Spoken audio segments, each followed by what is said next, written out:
Now this illustration deals with designing a circuit to a motor, and chapter 2, if it cannot handle a calculation, and what I mean by handling it, having the rules and regulations in chapter 2, it'll refer you out.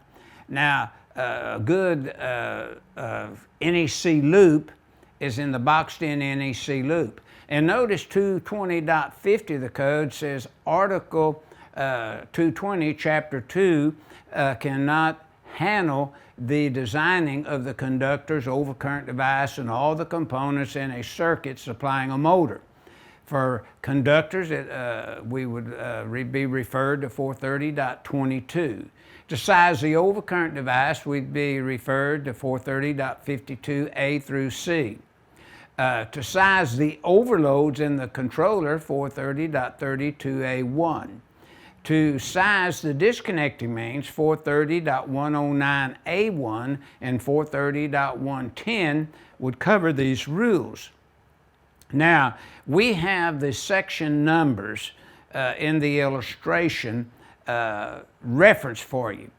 For example, if you wanted to size the overcurrent device for that branch circuit, then you would review 430.52A and says the overcurrent device has to allow the motor to start, provide ground fault and short circuit protection, and then we'd have a second stage of protection such as thermal protectors in the controller to protect the motor and the conductors from overload, or we would have fuses to do that. And you know, we covered that in detail if you ever reviewed and listened and watched our video that we put out on Stallcup's generators, transformers, motors, and compressors.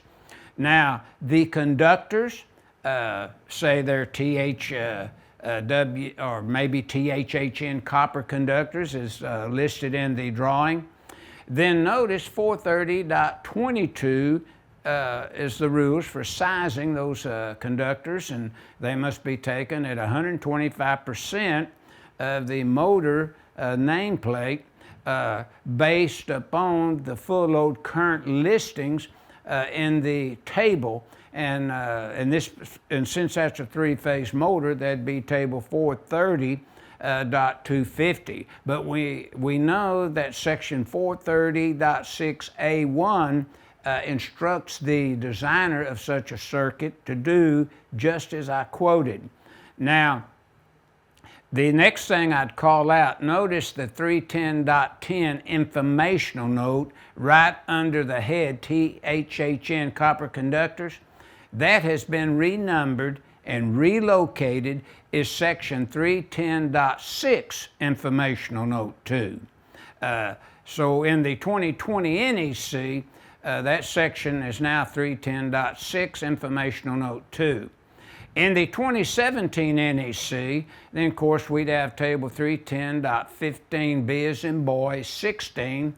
This table in the 2020 NEC also has been renumbered and been relocated is table 310.16. Now, what this illustration 1-6 is pointing out, that if Article 220, which is the 200 series, also did not have the requirements in 220 to size certain elements of any load, then we would have to be referred out.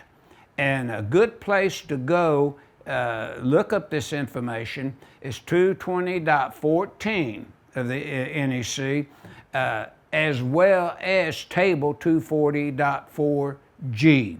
So naturally, we're using the 200 series here, which is Article 220, and it'd be 220.50 that refers the person doing the design of such a circuit to Article 430.